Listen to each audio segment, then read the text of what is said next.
Hello students, आज हम लोग स्टडी करेंगे ब्लड के बारे में। ब्लड जो होता है, ब्लड एक प्रकार का फ्लूइड कनेक्टिव टिश्यू होता है। ब्लड या ब्लड के टिश्यूज़ की जो स्टडी होती है उसको हम लोग हीमेटोलॉजी के नाम से जानते हैं। ब्लड जो होता है मेन रूप से दो पार्ट्स में डिवाइड होता है। फर्स्ट पार्ट होता है प्लाज्मा। प्लाज्मा जो होता है ये ब्लड का लगभग 55% पार्ट होता है। और सेकेंड पार्ट होता है आपका ब्लड सेल्स। ब्लड सेल्स जो होता है ये ब्लड का लगभग 45% होता है। प्लाज्मा जो होता है, प्लाज्मा मेन रूप से तीन पार्ट से मिलकर बना होता है। पहला होता है आपका वाटर, दूसरा होता है आपका प्रोटीन और तीसरा होता है अदर्स। तो वाटर जो होता है प्लाज्मा का लगभग 91.5% पार्ट होता है। प्रोटीन जो होता है अप्रॉक्स करके 7% पार्ट होता है। एंड अदर में जो होता है वो 1.5% पार्ट होता है। तो ये जो प्रोटीन का पार्ट है, प्रोटीन्स में हमारा जो ब्लड का प्लाज्मा होता है उसमें एल्ब्यूमिन प्रोटीन प्रेजेंट होती है, ग्लोबुलिन प्रोटीन प्रेजेंट होती है और क्लॉटिंग फैक्टर के लिए फाइब्रिनोजन प्रोटीन प्रेजेंट होती है।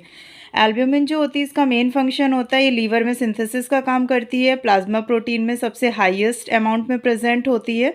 और जो टिश्यू होते हैं टिश्यूज़ को प्रोटीन भी प्रोवाइड कराती है। नेक्स्ट फॉर्म होता है हमारा ग्लोबुलिन प्रोटीन। ग्लोबुलिन प्रोटीन जो होती है ये प्लाज्मा सेल्स में तथा लीवर सेल्स के फॉर्मेशन में हेल्प करती हैं। ये जो ग्लोबुलिन प्रोटीन होती है 3 टाइप से डिवाइडेड होती है। Alpha globulin protein, beta globulin protein and gamma globulin protein. Alpha and beta जो होती है ये कंबाइंड फॉर्म में लिपिड और फैट्स में घुलनशील विटामिन्स होते हैं जो आयरन का बॉडी में संचरण करते हैं। संचरण का मतलब होता है मूवमेंट, यानी आयरन के जो भी पिगमेंट्स होते हैं उनको पूरी बॉडी में मूव कराने का काम करते हैं। और ये जो दोनों होते हैं यानी अल्फा ग्लोबुलिन प्रोटीन होता है और बीटा ग्लोबुलिन प्रोटीन होता है, दोनों का फॉर्मेशन जो होता है वो हमारे लीवर में होता है। नेक्स्ट फॉर्म आता है gamma globulin protein. Gamma globulin protein जो होते हैं इसमें लसिका तंतु में इसका निर्माण होता है। एंटीबॉडीज़ और इम्यूनोग्लोबिन के द्वारा ये कार्य करते हैं और इसके द्वारा हम लोग पोलियो, टिटनेस और मीजल्स नामक बीमारियों को रोकने में हेल्प कर सकते हैं। नेक्स्ट फॉर्म जो हमारे पास आता है वो आता है ब्लड सेल्स। ब्लड सेल्स जो होती हैं, ब्लड सेल्स हमारी 3 पार्ट में डिवाइडेड होती हैं, आरबीसी, डब्ल्यूबीसी और प्लेटलेट्स। आरबीसी जो होती है, आरबीसी का केमिकल नेम होता है एरिथ्रोसाइट्स, डब्ल्यूबीसी का केमिकल नेम होता है ल्यूकोसाइट्स और प्लेटलेट्स का केमिकल नेम होता है थ्रोम्बोसाइट्स। ठीक है। इसके बाद ये जो आपकी डब्ल्यूबीसी का पार्ट है, आरबीसी को डिवाइड नहीं किया गया है किसी भी पार्ट्स में, बट जो डब्ल्यूबीसी का पार्ट है, डब्ल्यूबीसी के पार्ट्स को 2 पार्ट्स में डिवाइड किया गया है। फर्स्ट पार्ट होता है ग्रैन्युलोसाइट और सेकेंड पार्ट होता है ए ग्रैन्युलोसाइट। तो ग्रैन्युलोसाइट जो होता है, ग्रैन्युलोसाइट का मतलब होता है कणिका युक्त और ए ग्रैन्युलोसाइट का मतलब होता है कणिका विहीन।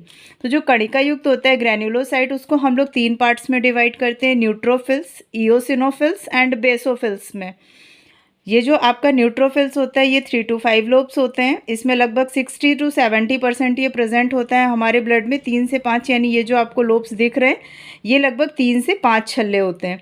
नेक्स्ट होता है इओसिनोफिल्स। इओसिनोफिल्स में 2 लोब्स दिखाई देते हैं। ये इसका जो शेप होता है वो बी के समान इसके न्यूक्लियस का शेप होता है। ये अंदर जो आपको संरचना दिख रही है ये न्यूक्लियस की संरचना है। थर्ड पार्ट होता है बेसोफिल्स। बेसोफिल्स में लगभग 2 से 3 लोब्स प्रेजेंट होते हैं। इसका जो आकार होता है वो एस के आकार का होता है। इसके जो न्यूक्लियस का शेप होता है, इसमें हेपेरिन, हिस्टामिन, हेपेरिन जो होता है ये आपका लीवर से रिलीज होता है। इओसिनोफिल्स जो होता है वो मेन आपका रोगों के संक्रमण में जो होता है इसकी संख्या बढ़ जाती हैं और ये एलर्जी वगैरह में रिस्पॉन्सिबल होता है।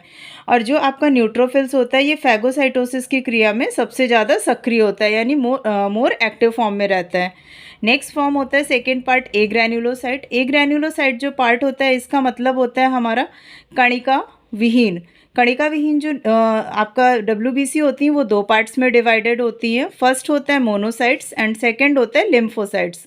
मोनोसाइट्स जो होती हैं ये 2 से लेकर 10% होती हैं और लिम्फोसाइट्स जो होती हैं ये 20 से 30% के आसपास होती हैं। मोनोसाइट्स जो होती हैं ये कुछ ही घंटे बाद नष्ट हो जाती हैं और जो लिम्फोसाइट्स होती हैं ये लगभग 3 से 4 दिन तक जीवित रह सकती हैं। जो मोनोसाइट्स होती हैं आपकी, इसका जो ये न्यूक्लियस होता है ये बड़े आकार का होता है और जो आपका लिम्फोसाइट होता है इसका न्यूक्लियस छोटे आकार का होता है। इसमें जो होता है ये मैक्रोफेजेस में चेंज हो जाती हैं और जीवाणुओं का भक्षण करती हैं और जो लिम्फोसाइट्स होती हैं ये आपकी एंटीबॉडीज़ का फॉर्मेशंस करती हैं। ठीक है। तो ये कुछ पॉइंट्स थे आपके ब्लड के कौन कौन से पार्ट्स होते हैं, ब्लड के पार्ट्स के बारे में, और उन पार्ट्स के बारे में हमने डिटेल स्टडी की। अगर आपको मेरा ये वीडियो पसंद आया हो तो हमारे इस वीडियो को लाइक करें, शेयर करें और हमारे इस चैनल को सब्सक्राइब करें। Thanks for watching this video.